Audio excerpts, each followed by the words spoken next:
Ei, pessoal! Hoje à noite vamos embarcar numa jornada suave até o portão nebuloso da Montanha Sagrada. Um lugar onde o tempo parece dormir e onde você, honestamente, não duraria 5 minutos se estivesse com pressa. Antes de se acomodar, tire um momento para curtir o vídeo e se inscrever no canal. Mas só se você realmente gosta do que faço aqui. E me conta aí nos comentários. De onde você está assistindo e que horas são agora? Apague as luzes. Talvez ligue um ventilador para aquele zumbido de fundo. E vamos nos entregar juntos à jornada desta noite. Você caminha devagar por uma trilha de pedras antigas, cobertas por musgo e orvalho. Cada passo parece afundar, levemente como se a montanha estivesse te acolhendo sem pressa. A névoa é espessa, envolve seus tornozelos e sobe, silenciosa, como se quisesse te abraçar. O ar é úmido, fresco, e tem cheiro de pinho molhado com um leve toque de incenso, apagado. Lá longe, o som distante de um sino corta o silêncio. Não como um chamado urgente, mas como quem sussurra sem pressa, só venha. À sua frente, o caminho se estreita, ladeado por lanternas de pedra cobertas de líquen. O chão está escorregadio, mas seus pés se adaptam naturalmente como se já soubessem o ritmo desta subida. Segundo uma lenda local, os primeiros monges taoístas que habitaram essa montanha caminhavam descalços até o topo, meditando a cada passo. Historiadores ainda discutem se esses relatos são reais ou apenas mitos criados para impressionar visitantes ilustres no século IX. Você para por um momento para observar um esquilo parado numa pedra, encarando você com uma calma sobrenatural. Ele mastiga lentamente o que parece ser uma noz e depois simplesmente vai embora, como quem terminou o expediente. Um vento leve passa por entre as árvores e você escuta o sussurro das folhas. Ou talvez seja só a sua mente já começando a desacelerar. Ali perto, sentado em posição de lótus sobre uma laje de pedra, um monge de túnica cinza medita. Você o cumprimenta com um leve aceno e ele responde erguendo um dedo como se dissesse: espere. Então aponta para o horizonte, onde o sol começa a dissolver-se por trás das montanhas distantes. É um momento que não pede explicações, só contemplação. Há quem diga que essa prática de esperar o pôr do sol sem expectativas tem origens em textos atribuídos ao próprio Laozi, embora estudiosos modernos discordem sobre a autenticidade dessas referências. Você senta ao lado dele sem dizer uma palavra. O tempo passa, você não sabe quanto. Pode ter sido 5 minutos, pode ter sido meia hora. O corpo vai relaxando, a mente se aquieta. O sino toca de novo, um som grave que parece vibrar dentro do seu peito. De repente, o monge se levanta, com uma fluidez surpreendente, como se estivesse sendo puxado pela brisa. Ele caminha em direção a uma pequena ponte de madeira que cruza um riacho escondido na névoa. Você o segue. A madeira range sob seus pés, mas de forma quase musical. Um pato selvagem atravessa nadando e solta um grasnado preguiçoso, como se estivesse participando da meditação coletiva. Curiosidade excêntrica: os monges desta região acreditam que a névoa da manhã é carregada com a sabedoria do céu e que respirá-la antes do nascer do sol pode aumentar a longevidade. Alguns chegam a subir a montanha todos os dias antes das 5 da manhã só para inspirar esse ar sagrado. Outros, mais céticos, apenas dizem que a névoa é bonita e úmida o suficiente para manter a pele hidratada. Ao passar pela ponte, você nota um portão de madeira antigo coberto por símbolos desgastados. Acima dele está escrito: aqui começa o caminho que não termina. O portão é chamado de Portão Nebuloso, não apenas por estar sempre envolto em neblina, mas porque, segundo os monges, quem passa por ele deixa para trás a lógica do tempo comum. Ao cruzá-lo, tudo desacelera, até os pensamentos. Você passa por ele com um leve arrepio. Não é medo. É mais como se algo dentro de você reconhecesse aquele lugar. Um déjà vu de outra vida, talvez? Ou só seu cérebro tentando decifrar o cheiro estranho de cipreste misturado com umidade ancestral. O caminho à frente se alarga em um pátio de pedras planas, onde outras figuras de túnica caminham lentamente em círculos. Ninguém fala, apenas respiram. Cada passo é deliberado. Você decide imitar caminhando com atenção plena, notando cada pedra sob seus pés, cada sussurro do vento. No centro do pátio, há um sino de bronze com detalhes em forma de nuvens e dragões enrolados. Dizem que esse sino foi trazido da capital há mais de 1200 anos, num esforço para criar harmonia entre o céu e a terra. Há quem diga, porém, que ele nunca foi realmente fundido. Apenas apareceu ali um dia, após uma noite de relâmpagos silenciosos. Os estudiosos ainda não chegaram a um consenso. Alguns dizem que é puro simbolismo, outros juram que a liga metálica usada na construção do sino simplesmente não existe mais. Você se aproxima. Um monge oferece o bastão para que você toque o sino. Sem pensar demais, você aceita e dá uma leve batida. O som que sai não é apenas um som, é um sentimento. Um abraço grave, profundo, que parece vir do centro da montanha. Seu corpo responde com um suspiro longo e involuntário. A neblina gira suavemente ao redor. Os sons do mundo diminuem. A realidade, por um momento, parece feita de algodão e silêncio. Você sente que está exatamente onde deveria estar. E talvez, só talvez, o dia tenha realmente começado. Você avança do pátio silencioso em direção à clareira onde acontece o desjejum mais lento do mundo. As primeiras luzes da manhã filtram-se através das folhas, criando pinceladas de ouro sobre a mesa rústica de madeira. Ali, cadeiras e bancos emoldurados por bambu aguardam quem se dispõe a descobrir os segredos de uma refeição que é, acima de tudo, uma meditação. O monge responsável pelo ritual, vestido com um robe bege que balança suavemente ao vento, o convida a sentar-se. À sua frente repousa um bule de chá de cevada, 4 tigelas de cerâmica crua e uma pequena jarra de água filtrada pelas rochas da montanha.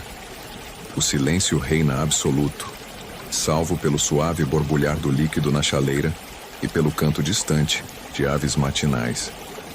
Você ergue o bule e, com cuidado quase reverente, serve o chá em cada tigela.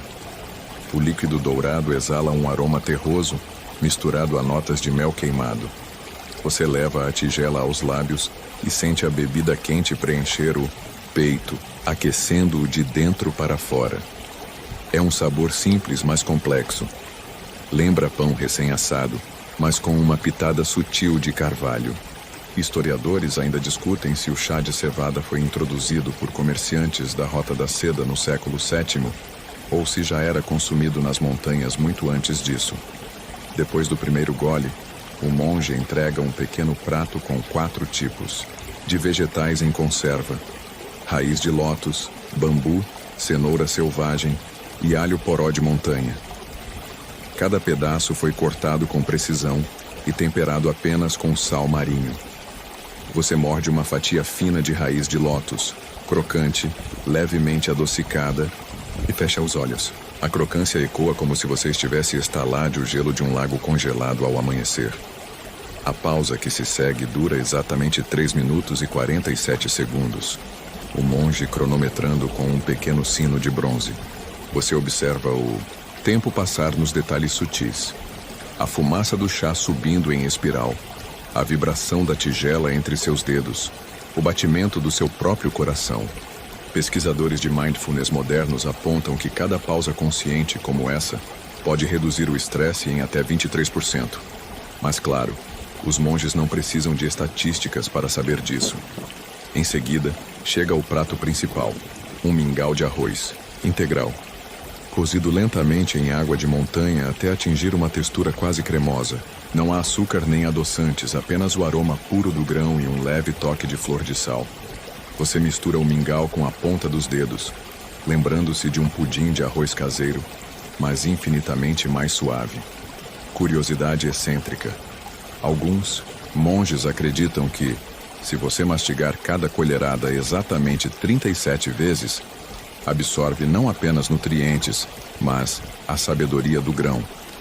Você resolve testar a teoria e conta lentamente a mastigação de cada colherada, perdendo a noção de tempo. Enquanto você saboreia o mingau, um sussurro percorre a clareira. O monge está explicando a origem da faca usada para cortar as verduras. Afirma que ela foi forjada por um ferreiro que, dizem, dançou em círculo ao redor de uma fornalha em transe xamânico por 3 dias. Historiadores, porém, ainda discutem se essa história é lendária ou baseada em fatos históricos. Alguns documentos sugerem que o ferreiro era simplesmente um artesão comum que vivia em vilarejo próximo. A refeição prossegue com a introdução de uma pequena porção de tofu fresco, feito ali mesmo em instalações escondidas sob o templo. A textura é aveludada, quase desmancha na boca, e o sabor lembra nozes tostadas. Você combina o tofu com um fio de mel de flores silvestres, criando um contraste doce-salgado que desperta outro nível de atenção plena. Segundo antigos manuscritos taoístas, esse contraste simboliza o equilíbrio entre Yin e Yang, a harmonia perfeita entre opostos. No entanto, estudiosos ainda discutem se o conceito de Yin e Yang foi originalmente aplicado à culinária ou se veio depois, como analogia filosófica. Quando o mingau e o tofu chegam ao fim, o monge toca o sino novamente. A pausa desta vez é mais longa, 5 minutos e 12 segundos.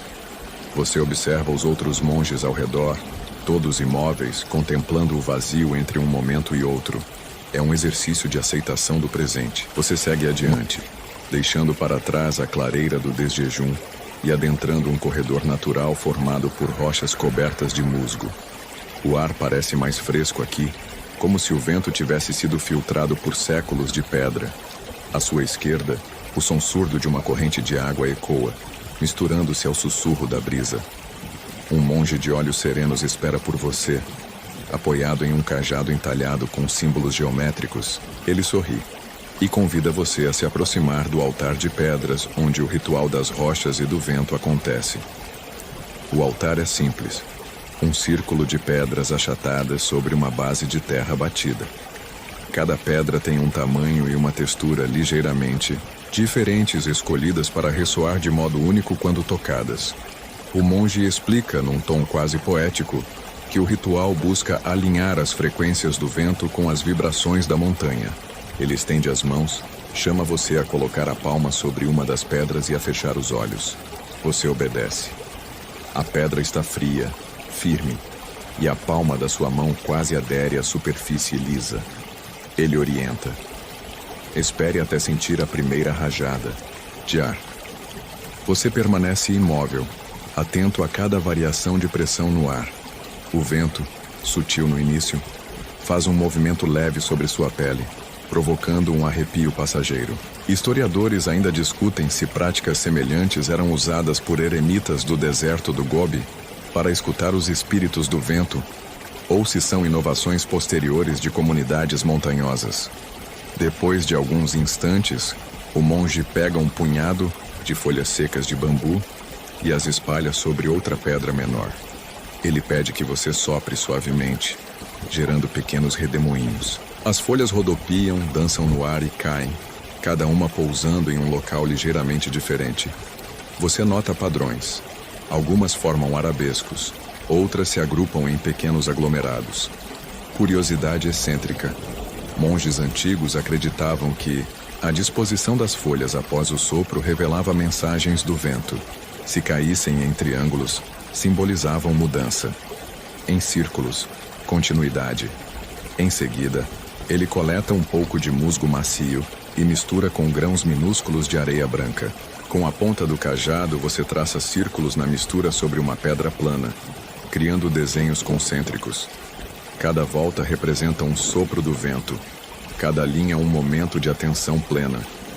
Enquanto trabalha, o vento sopra mais forte e você sente a areia roçar suavemente contra a mão, como um leve esfoliante natural.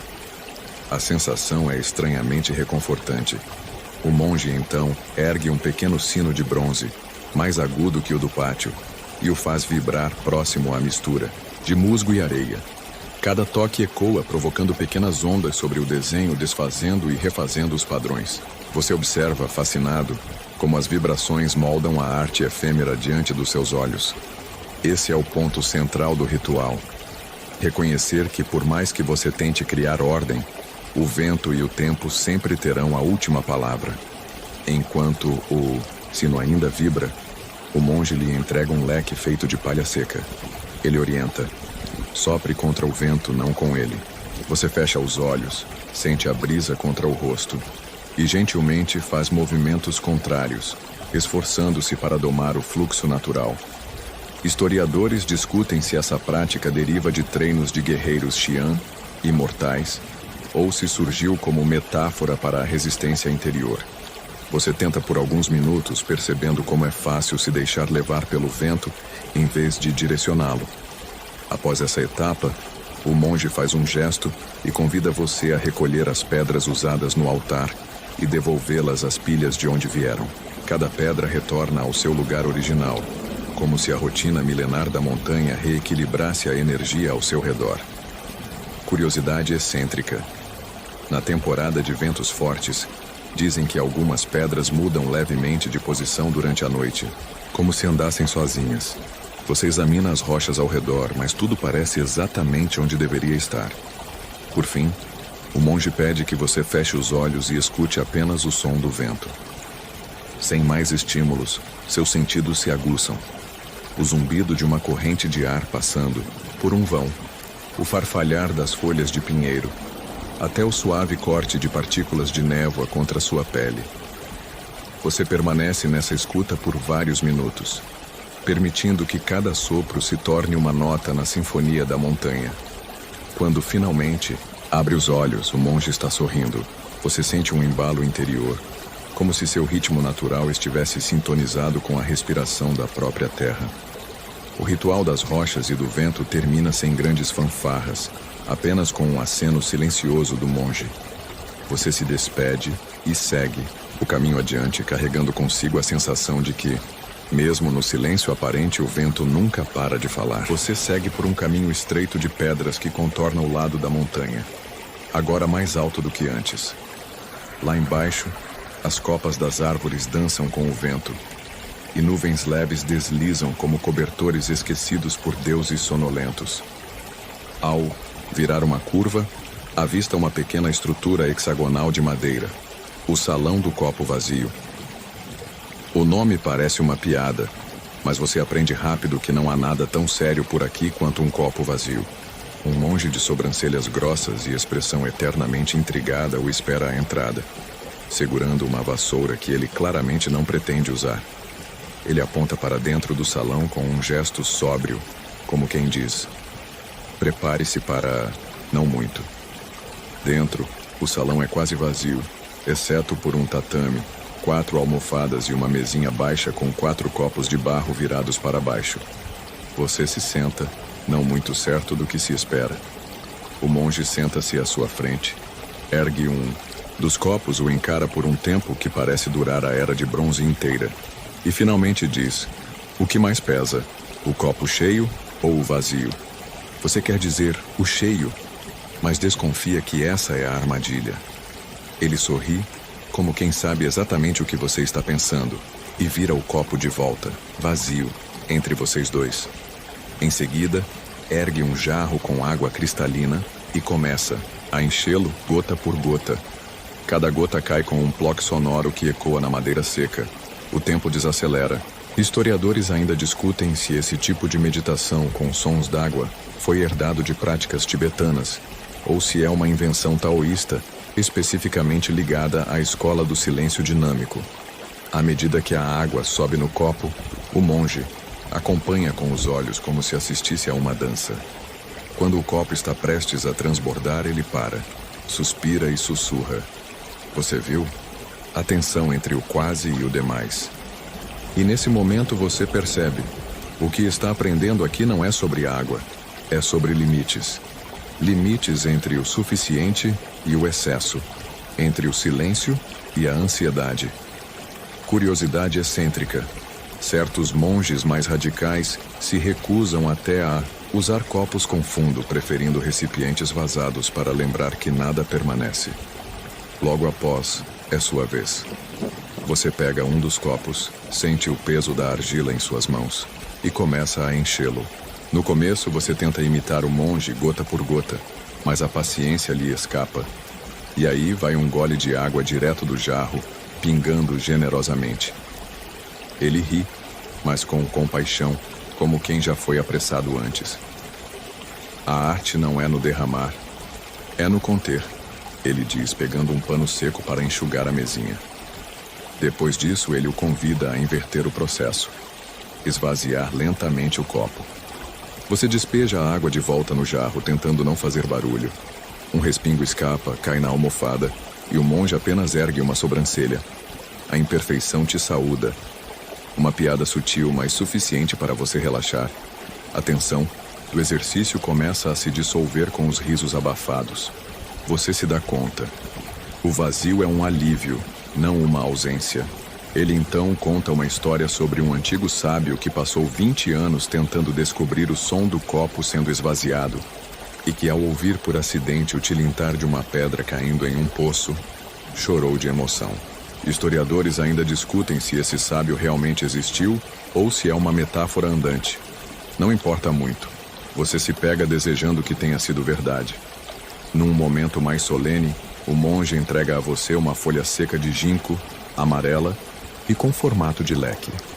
Ele diz que cada hóspede deixa o salão com um símbolo do seu vazio recém-compreendido. A folha não serve para nada prático, não tem cheiro e já está a caminho da decomposição. Mas ao segurá-la, você sente uma estranha sensação de completude, como se algo em algum lugar do seu peito tivesse se rearranjado silenciosamente. Você sai do salão com a folha entre os dedos e nota que seus passos estão mais leves. O mundo parece ter mais espaço ao seu redor, como se você tivesse se esvaziado apenas o suficiente para conter a paisagem. O monge acena sem palavras, e você acena de volta com gratidão silenciosa. Ao retomar a trilha pela montanha, o vento volta a soprar. Mas agora, ele parece atravessar você, sem resistência. A trilha agora mergulha suavemente em uma encosta sombreada, onde as árvores crescem próximas umas das outras, como velhos amigos que já disseram tudo o que havia para dizer. A temperatura cai um pouco. O chão está coberto de folhas secas e o som dos seus passos é abafado, como se a floresta tivesse decidido que hoje seria um dia sem pressa. E você, claro, não discute. Adiante surge uma estrutura curiosa, uma casa sem portas, apenas uma moldura de madeira no lugar da entrada e uma cortina de contas pendendo do batente. O monge que aparece para recebê-lo tem um olhar que mistura compaixão e ironia, como alguém que viu muitas pessoas tentando entender demais. Ele aponta para uma placa feita de bambu trançado. Sala da meditação involuntária. Você entra. Dentro da sala, a luz é difusa, filtrada por papel de arroz e pequenas janelas circulares no teto. Não há móveis, apenas um colchão fino. No chão, uma tigela com pedrinhas coloridas. E no canto, um caracol enorme em uma caixa de madeira aberta. Sim, um caracol. Real. Vivo. Com anteninhas balançando como se ele também tivesse dúvidas existenciais. O monge aponta para o colchão e diz: sente-se. Ou não. Mas sente-se. Você obedece e logo percebe que algo está estranho. A sala emite um som constante, quase imperceptível. Um zumbido vindo de cordas vibrando levemente sobre o piso. Você passa a mão pelo chão e sente uma vibração, como se estivesse em cima de um instrumento musical muito preguiçoso. Essa é a primeira lição aqui. Você não escolhe meditar. A sala faz isso por você. Aos poucos, o som constante embala sua mente como um ventilador em uma tarde de verão. Não há nada para fazer, nada para prestar atenção. E mesmo assim, você começa a notar coisas. Sua respiração, o peso do seu corpo, uma coceira imaginária na sobrancelha. Historiadores ainda discutem se essas salas vibratórias existiram de fato durante a dinastia Han ou se são uma recriação moderna baseada em tratados vagos sobre harmonia física e som. O monge monge, enquanto isso, senta-se ao lado do caracol. Ele observa o animal com a paciência de quem assiste a um filme épico em velocidade 0,25 rs. Esse é o nosso professor-chefe, ele diz apontando. Demora uma semana para atravessar a sala inteira. Quando ele chega, a gente comemora. Você ri, meio incrédulo. Curiosidade excêntrica.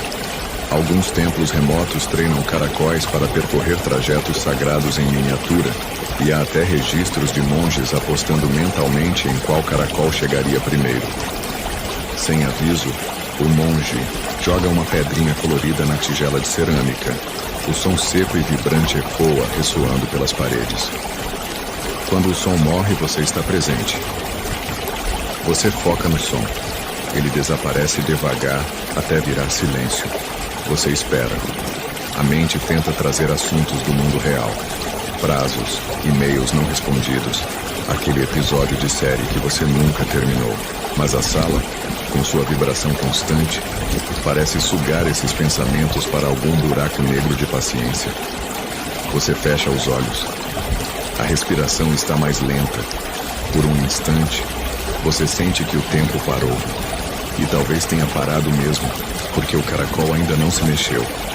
Depois de um tempo, não é impossível dizer quanto, o monge sussurra. Meditar sem querer é como escorregar num cobertor.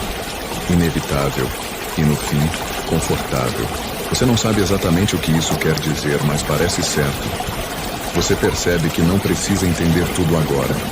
E essa é uma liberdade rara. Ele entrega a você uma pedrinha da tigela. É azulada, levemente transparente, com um toque de verde. Ele diz: essa pedra representa o momento em que você se esqueceu de estar tentando. Você guarda no bolso como se fosse um troféu secreto. O monge acena e diz sem pressa: você já está indo, mesmo sem saber. Você se levanta devagar, como se estivesse voltando de um sono profundo. Ao sair, nota que a luz do dia mudou. O céu está mais dourado, como se a tarde tivesse escorregado por entre os galhos das árvores. Você respira fundo. O som do zumbido da sala ainda ecoa em você, como se tivesse ficado impregnado nas suas costelas. Ao retomar o caminho, você olha para trás e vê o caracol, finalmente, começando a se mover.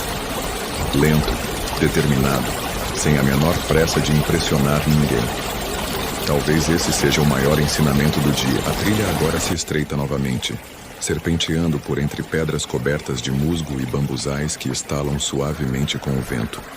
O ar carrega o cheiro úmido de folhas antigas e algo indefinível que talvez seja tempo acumulado. Você nota que caminha mais devagar agora, não por cansaço, mas por um tipo de preguiça contemplativa recém-adquirida. Afinal, qual a pressa para não chegar a lugar algum? Mais à frente você encontra um portão simples, entalhado com a imagem de uma tartaruga usando óculos. Acima dele, lê-se: Instituto do Pensamento Demorado. E sim, parece mesmo uma escola. Só que sem carteiras, sem lousa e sem ninguém tentando lembrar onde sentou no primeiro dia de aula. Um monge de fala mansa e cabelo surpreendentemente estilizado em forma de broto de bambu o convida a entrar.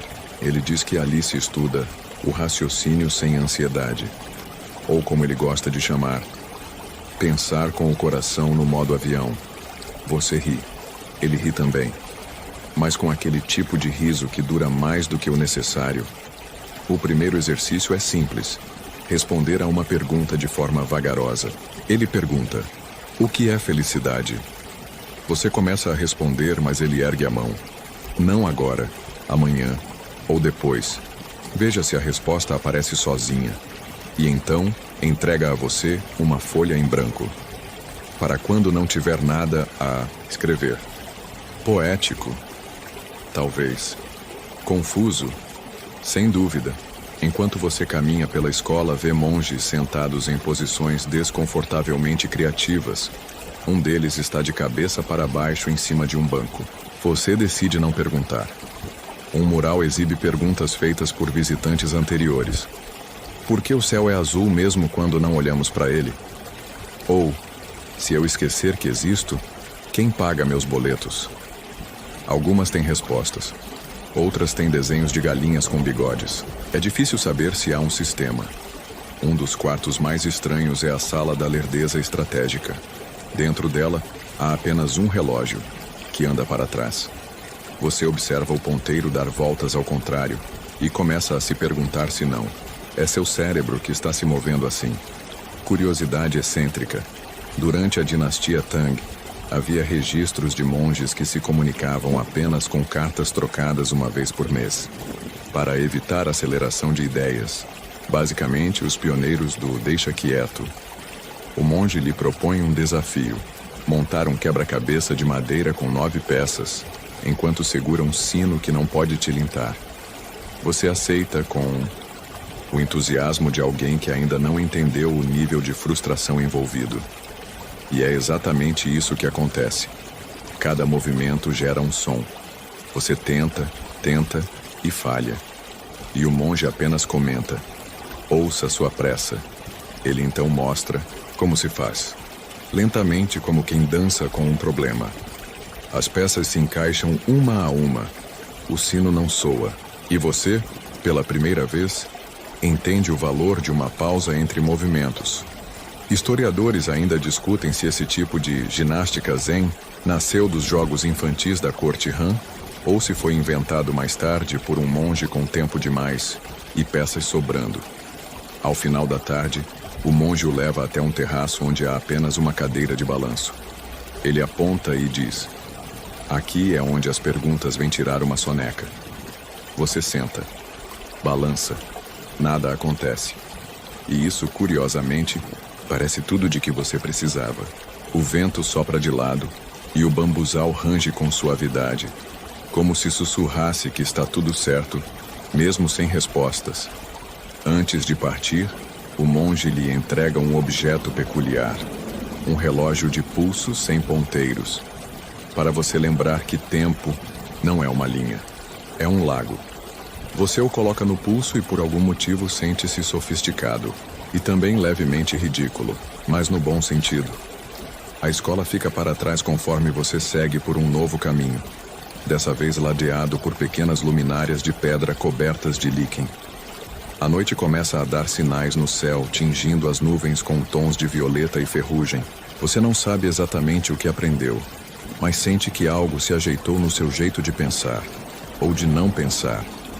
O instituto desaparece na neblina, como um pensamento vago que preferiu não ser concluído. Você desce por um caminho ladeado de bambuzais e rochas, o crepúsculo pintando sombras longas sobre as lajes irregulares. O ar agora traz um frescor de noite prestes a nascer, salpicado por um leve odor de incenso queimada mais cedo. Ao virar uma curva, surge um salão discreto, cujas paredes estão forradas por prateleiras de cerâmica. É o Templo do Chalento, também conhecido como o Enigma do Mestre do Chalento. No centro, sobre um tatame circular, um mestre de barba rala e olhos semicerrados está sentado diante de uma gaiola de madeira, contendo apenas um pequeno bule preto. Não há xícaras. Ele ergue o olhar para você e num tom quase conspiratório diz: aqui o chá te serve, não o contrário.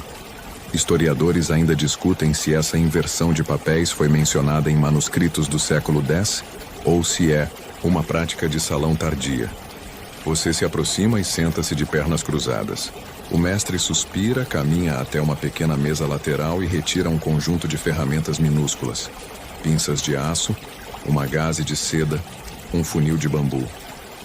Cada item é entregue a você com cerimônia. Você vai preparar o chá. Ele diz, mas em silêncio e sem pressa. A primeira etapa é aquecer a água. Ele aponta para um bule de cerâmica rósea e encoraja: segure o bule e sinta o peso. Você o leva às mãos e percebe pequenas saliências na sua superfície, imperfeições que contam histórias de artesãos ancestrais. Enquanto a água esquenta, você observa as bolhas pequenas se acumularem no fundo, e demora exatamente 7 minutos até que o primeiro sinal de fervura apareça. Curiosidade excêntrica. Alguns mestres acreditam que a água deve cantar antes de ferver, o som literal de bolhas estourando, e não apenas ferver silenciosamente. Em seguida, Ele entrega 3 folhas de chá extremamente grandes, quase do tamanho da sua mão. São de uma safra que só floresce uma vez a cada 7 anos, ele declara. Historiadores debatem se essa chama-flor de 7 anos é uma lenda tingida de marketing ou se de fato existe um arbusto raro recluso em vales remotos. Você posiciona o funil de bambu sobre a cerâmica rósea, coloca as folhas no receptáculo e, com cuidado, verte a água.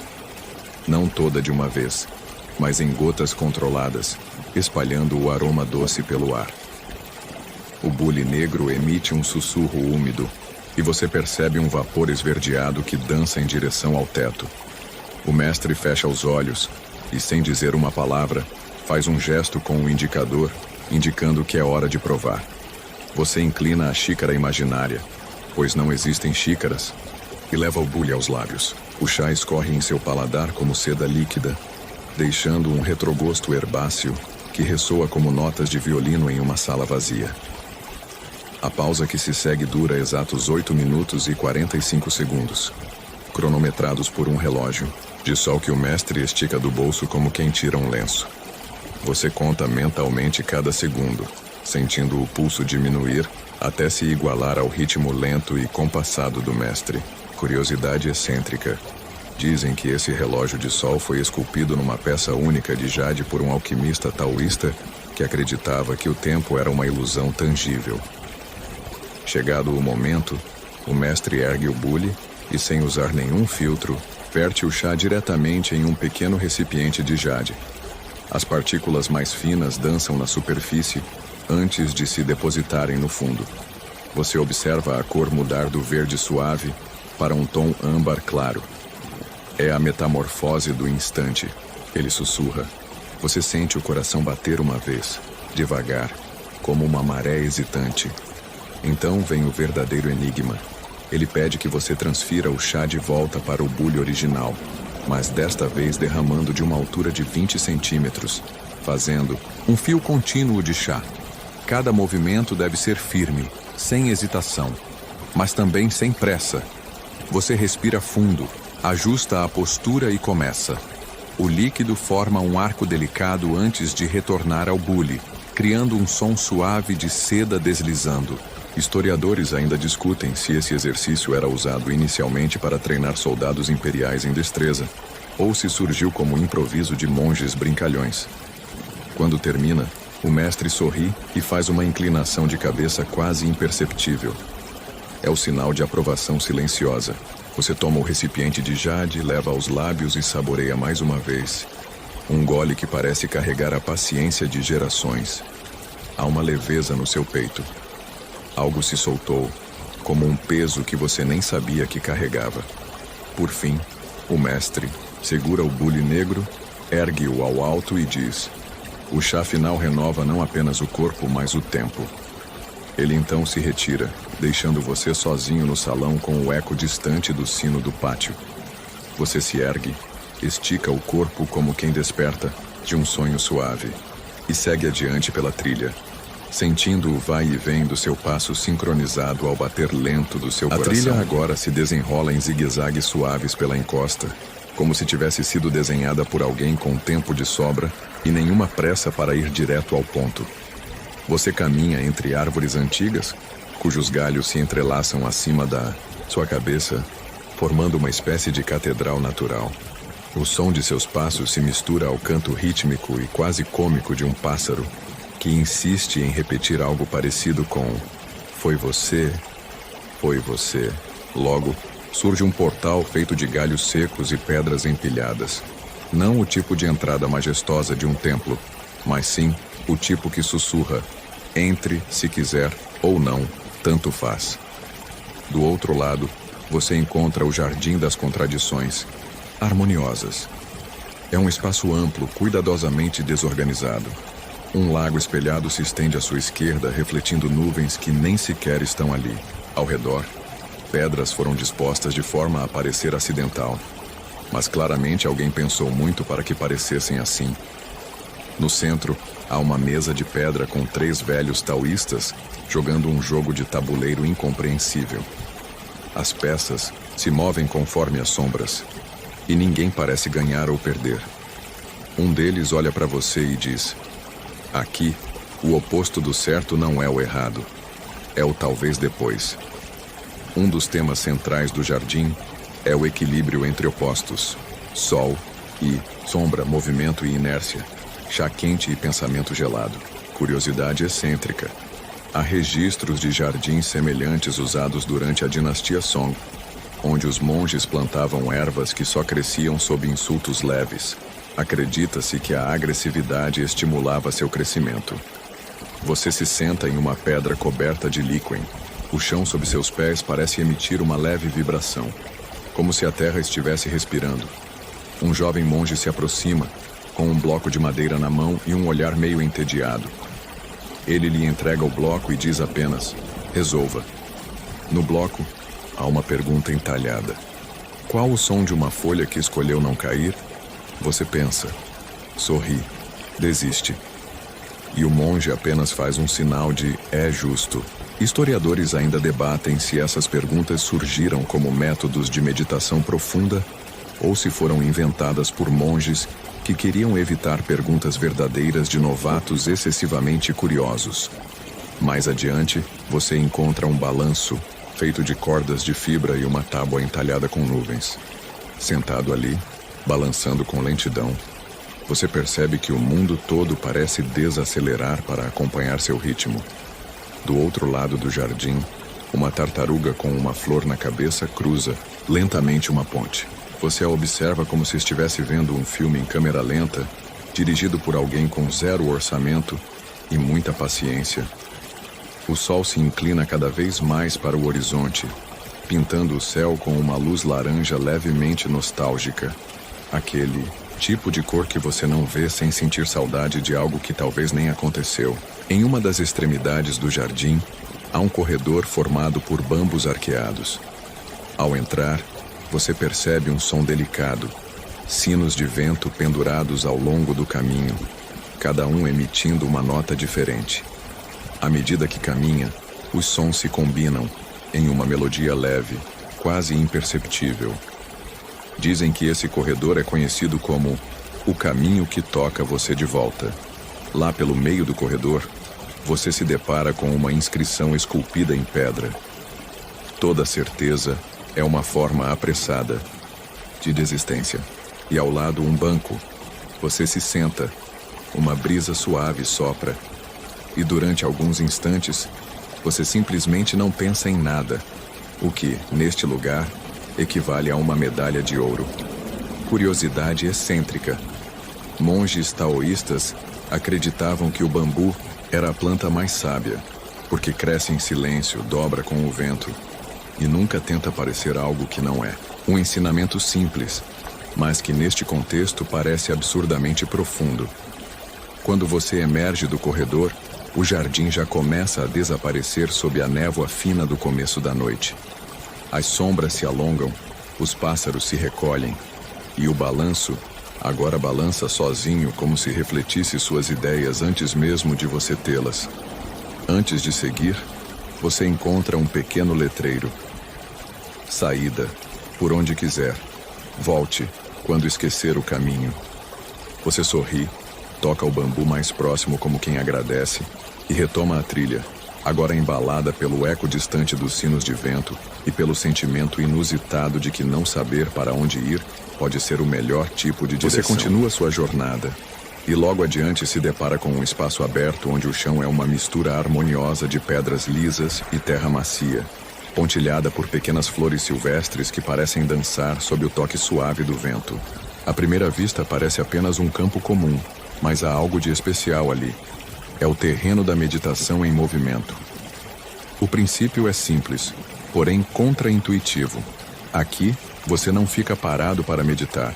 Você medita caminhando devagar, quase como um caracol filosófico que sabe que cada passo é um universo inteiro. O terreno foi cuidadosamente pensado para que cada passo exija atenção, equilíbrio e paciência. É quase como um videogame zen, onde o objetivo é não perder o ritmo e se esquecer do tempo. Você começa a andar. Os pedregulhos sob seus pés parecem convidá-lo a desacelerar, a sentir cada textura, cada irregularidade, como se seu corpo fosse um scanner do presente. Cada movimento vira uma experiência, um microevento para ser absorvido. A sensação é quase hipnótica. Você nota que a respiração começa a sincronizar com os passos e o coração bate com um ritmo cadenciado, suave, o exato oposto do que você sentia antes, quando tentava apressar tudo. Curiosidade excêntrica. Nos jardins imperiais da dinastia Ming, monges treinavam algo parecido, só que caminhavam sobre tapetes de seda bordados com símbolos que supostamente ampliavam a concentração. Um precursor taoísta do que hoje chamamos de mindfulness. Enquanto caminha, você se lembra do fato histórico de que os taoístas valorizavam o movimento natural e espontâneo, como as águas que descem a montanha sem esforço nem pressa. Isso contrasta fortemente com a ideia ocidental clássica de meditação, ficar imóvel e buscar a imobilidade da mente. Aqui, tudo é sobre fluxo e ritmo. Em um ponto você encontra uma série de pequenas pontes de madeira que cruzam riachos estreitos e cristalinos. Cada ponte tem sua própria história, e o guia, um monge de olhar sereno e sorriso fácil, conta que uma delas foi construída sem pregos, apenas com encaixes precisos, simbolizando que, na vida, as coisas podem se unir sem força ou pressão excessiva. Você atravessa cada uma delas, sentindo o leve ranger da madeira sob seus pés e observando os reflexos da água, que parece dançar com as nuvens. Em um momento, você pisa em uma pedra que, ao invés de afundar, parece flutuar levemente. Você pisca, convencido de que foi só imaginação. Mas o monge ao seu lado apenas sorri com aquele tipo de sorriso que diz: confie no inesperado. Historiadores ainda discutem se essa técnica de meditação em movimento veio de práticas nômades antigas ou se foi desenvolvida em mosteiros isolados, onde o espaço para ficar parado era tão limitado quanto as discussões sobre a existência do dragão amarelo. Você segue o caminho e percebe que o ar se torna mais fresco, o sol mais brando e a mente mais leve. Um leve zumbido percorre seus ouvidos, o som do mundo desacelerando para acompanhar seu passo. E é exatamente aí que você entende que, às vezes, o movimento lento é o único jeito de se sentir verdadeiramente parado. Com um último olhar para trás, você deixa o terreno da meditação em movimento para trás, sabendo que cada passo dado ali será um lembrete silencioso para desacelerar. Não apenas no caminho da montanha, mas na longa estrada da vida. Você prossegue por uma trilha mais estreita, agora ladeada por ciprestes altos e retorcidos, cujos troncos parecem contar histórias de séculos. O ar se torna mais fresco, e um aroma terroso e úmido permeia o ambiente. A luz que filtra entre as folhas cria manchas douradas no solo, como se a natureza estivesse pintando um quadro só para você. Ao caminhar, você sente o som dos seus próprios passos reverberando nas árvores silenciosas, quase como se estivesse entrando numa antiga câmara de segredos. Logo, você avista uma cabana de madeira rústica, com a porta entreaberta e uma pequena fumaça subindo pela chaminé. É o refúgio da simplicidade, um lugar onde os sábios taoístas praticam o desapego das distrações do mundo moderno. Um velho monge te convida a entrar e sentar-se em um tatame simples.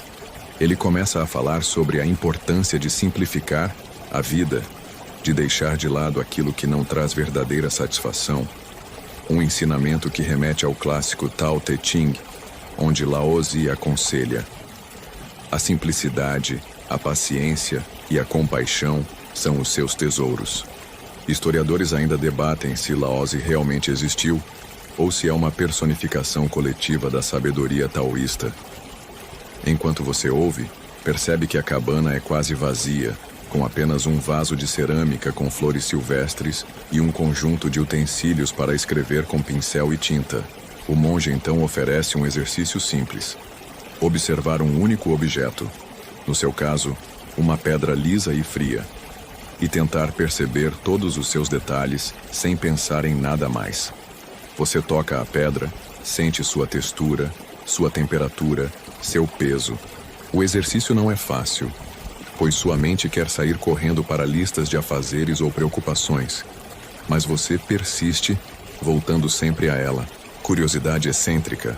Em alguns textos taoístas antigos, pedras eram consideradas portais para energias ocultas, e alguns monges até as carregavam para trazer equilíbrio durante meditações.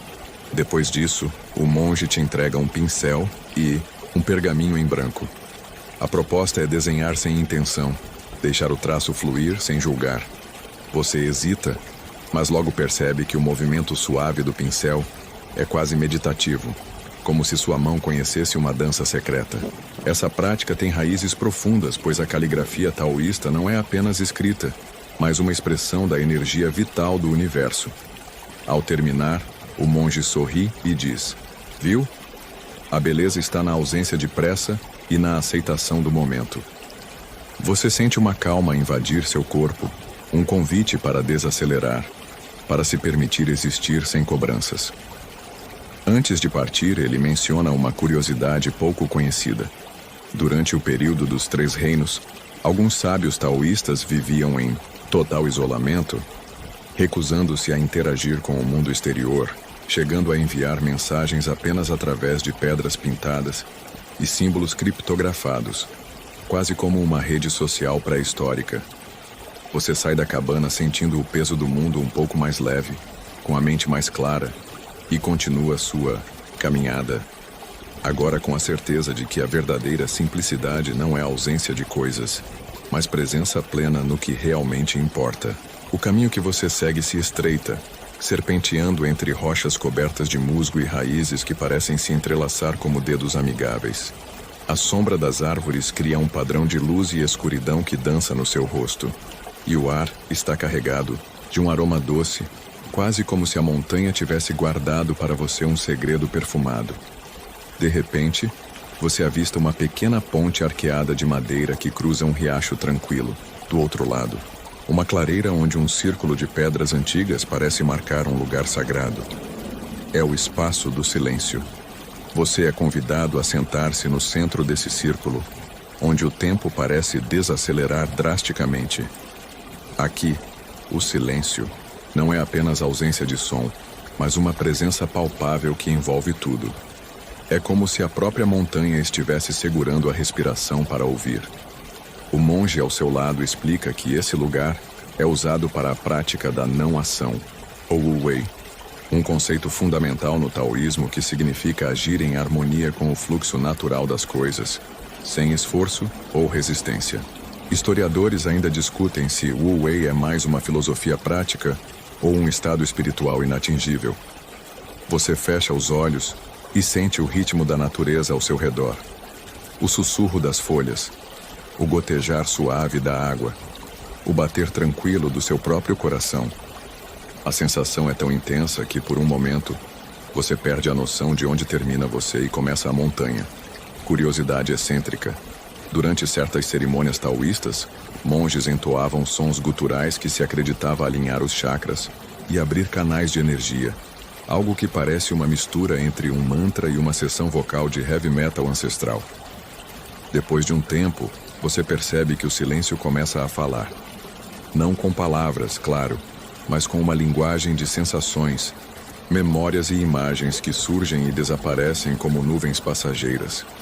Quando finalmente abre os olhos, o mundo parece ter mudado de tom. As cores são mais vivas, os sons mais nítidos e você sente uma conexão profunda com tudo ao seu redor. Um lembrete de que, às vezes, o maior barulho vem do mais profundo silêncio. Você se levanta devagar, sentindo uma leveza no corpo e uma clareza na mente que nunca havia experimentado antes. O monge sorri e diz: "Não é sobre fazer menos, é sobre fazer com o que é." Você agradece e segue em frente, carregando consigo a serenidade do espaço do silêncio. À medida que você avança, a trilha se torna mais íngreme e as árvores dão lugar a arbustos baixos e flores silvestres que exalam um perfume sutil. O som da água fica mais próximo, como uma promessa refrescante na jornada. Você se aproxima de uma nascente cristalina que brota da rocha, formando um pequeno riacho que serpenteia pela montanha. Este é o Santuário da Água Viva, um lugar reverenciado pelos sábios taoístas por sua pureza e energia renovadora. Você se ajoelha para beber sentindo a água fresca escorrer pela garganta e revigorar seu corpo cansado. Beber dessa água é mais do que uma simples hidratação. É um ritual que simboliza a conexão direta com a essência da natureza. Enquanto bebe, o monge ao seu lado compartilha um fato curioso. Durante a dinastia Han, a água de certas nascentes na China era considerada tão sagrada que somente os imperadores podiam consumi-la, acreditando que ela lhes conferia longevidade e sabedoria. Você observa o riacho que segue seu curso natural, contornando pedras e caindo em pequenas cascatas, sem jamais forçar seu caminho. Essa fluidez é o que os taoístas chamam de seguir o Tao, aceitar o caminho que a vida oferece, sem resistência. Curiosidade excêntrica.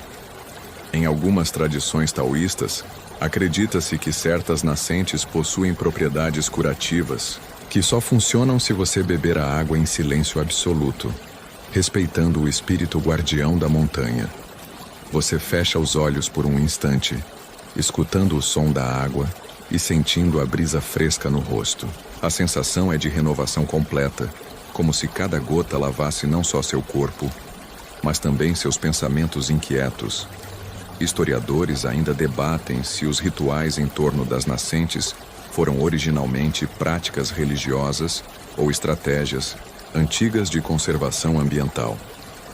Depois de se recompor, você se levanta e segue o riacho para cima, onde percebe pequenas figuras de pedra esculpidas nas margens, representações de antigos mestres taoístas que guardam o local, silenciosos e eternos. O caminho continua suave, ladeado por árvores que parecem sussurrar segredos antigos. Você sente uma paz crescente, como se a água da nascente tivesse realmente ativado uma fonte interna de tranquilidade.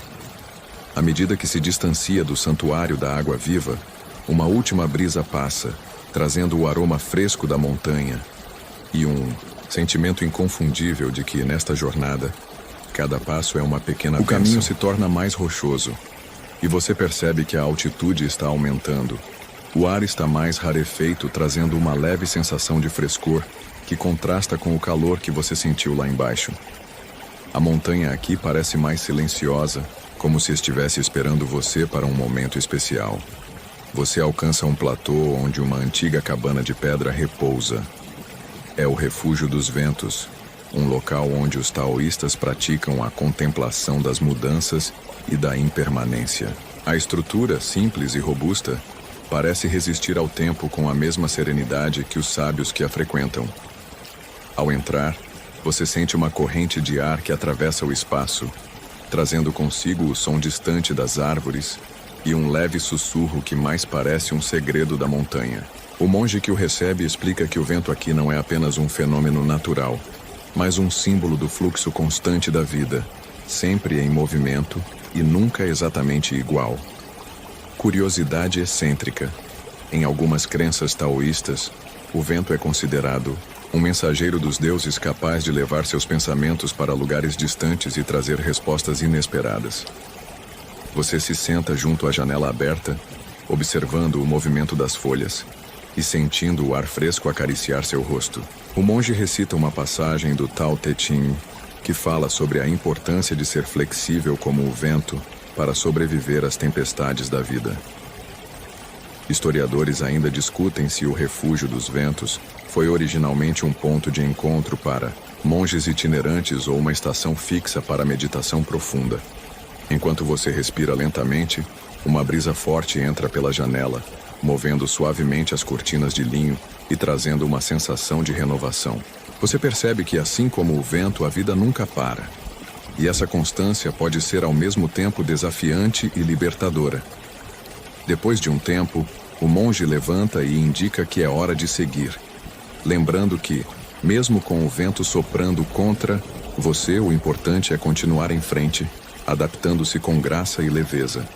Você se levanta, agradece e sai do Refúgio dos Ventos com a mente clara, sentindo que aprendeu uma lição sobre a impermanência e a beleza da mudança constante. À medida que você avança, o terreno volta a suavizar, agora ladeado por campos de ervas aromáticas e flores de tons delicados que exalam um perfume leve e quase hipnótico. o ar carrega uma mistura de aromas: alecrim, lavanda e algo mais selvagem que você não consegue identificar. Talvez um segredo da montanha.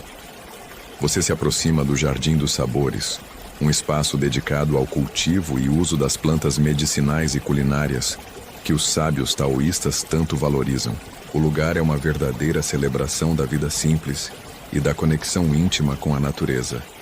Um monge está ali, cuidando das plantas com uma paciência quase sagrada, e ele te convida a experimentar um chá preparado com folhas frescas colhidas, ali mesmo. Você aceita e logo sente o aroma quente e reconfortante do chá preenchendo seu corpo, trazendo uma sensação de calma e leveza. Ele explica que o uso das ervas é parte de uma tradição milenar, em que o equilíbrio do corpo e da mente passa necessariamente pela harmonia com as forças da natureza. Durante a dinastia Tang, os taoístas foram grandes pioneiros na farmacologia, catalogando centenas de plantas e seus efeitos, uma contribuição que ainda influencia a medicina tradicional chinesa. Enquanto você bebe, o monge compartilha uma curiosidade. Algumas plantas cultivadas ali têm propriedades que, segundo textos antigos, poderiam até mesmo melhorar o humor e clarear a mente.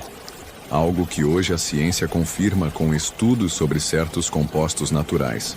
Você observa o jardim, notando o zumbido tranquilo das abelhas e o suave movimento das folhas. É um cenário tão perfeito que parece saído de um sonho, ou talvez de um daqueles vídeos relaxantes de jardinagem no YouTube, só que com menos anúncios.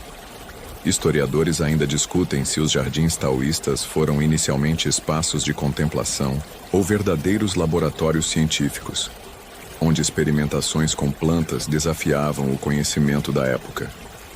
Ao terminar o chá, você sente uma renovação profunda, não só física, mas espiritual.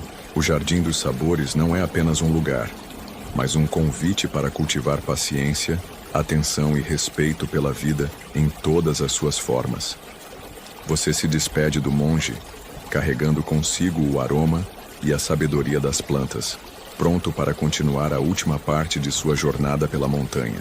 Você agora chega ao topo da montanha, onde o ar é fresco e puro, e o céu se estende em um azul profundo que parece abraçar todo o mundo. A vista é de tirar o fôlego. Vales verdejantes, rios serpenteando como fitas de prata e nuvens que parecem flutuar ao alcance das mãos. Este é o pico da serenidade, o ponto culminante da jornada dos sábios taoístas. Aqui, você encontra um pequeno altar feito de pedra, decorado com flores simples e algumas velas já consumidas. Um monge idoso está sentado em posição de lótus, com os olhos fechados e um sorriso tranquilo no rosto. Ele parece uma ponte viva entre o passado e o presente, um guardião da paz que você buscava. Você se senta ao lado dele, sentindo o frio da pedra e o calor suave do sol que toca seu rosto. O monge abre os olhos lentamente e compartilha uma última reflexão. A serenidade não é a ausência de movimento ou emoção, mas a capacidade de estar presente, aceitando o fluxo da vida sem resistência. Curiosidade excêntrica. Conta-se que um mestre taoísta do século VI chegou a meditar neste mesmo pico por 9 anos consecutivos, apenas interrompendo para se alimentar e se cuidar, um feito que os locais consideram quase sobrenatural. Enquanto você absorve essa ideia, lembra de todos os passos dados até aqui, das caminhadas meditativas, dos momentos de silêncio, das águas vivas e do vento que nunca para. Tudo converge para este instante, um ponto de calma no meio do movimento infinito. Historiadores ainda debatem se esse pico era um lugar real ou um símbolo literário nas antigas escrituras taoístas, mas para você, naquele momento, ele é tão real quanto a brisa que acaricia seu rosto. O monge levanta-se com uma leveza que surpreende e diz: lembre-se, a montanha está dentro de você, e você na montanha. Você sorri, sentindo uma paz profunda que não precisa de palavras para existir. Ao olhar para o horizonte, você sabe que essa tranquilidade o acompanhará mesmo depois que descer. Um lembrete constante de que o caminho da sabedoria é, acima de tudo, Um caminho de coração aberto. Word count. 1:44. Fechamento calmante agora. Enquanto a luz do dia começa a se dissipar, você permite que seu corpo se acomode com suavidade, como uma folha que cai lentamente no riacho tranquilo. Respire fundo, sentindo o ar fresco preencher seus pulmões e acalmar cada músculo. Não há pressa nem obrigações, apenas este momento presente e sereno. Imagine-se sentado em um lugar onde a montanha toca o céu, onde os sons são apenas o sussurro do vento e o canto distante dos pássaros. Cada respiração é um convite para relaxar mais profundamente, para deixar ir tudo aquilo que pesa, tudo o que não serve ao seu bem-estar. O tempo parece desacelerar, estendendo-se como um manto suave que envolve sua mente e seu corpo. Você está seguro aqui, protegido pela sabedoria antiga e pela calma que só a natureza pode oferecer. Sinta o peso do mundo suavizar, dando lugar a uma leveza tranquila. À medida que seus pensamentos se tornam mais brandos, permita que um sorriso suave se forme, um reflexo da paz que habita em você. A jornada dos sábios taoístas termina, mas a serenidade que você encontrou permanecerá. Uma chama silenciosa que pode acender sempre que você precisar. Agora, deixe seus olhos se fecharem lentamente e permita que o sono o envolva com a mesma suavidade das nuvens na montanha. Que seus sonhos sejam calmos, tranquilos e reconfortantes, guiando você para um descanso profundo e restaurador.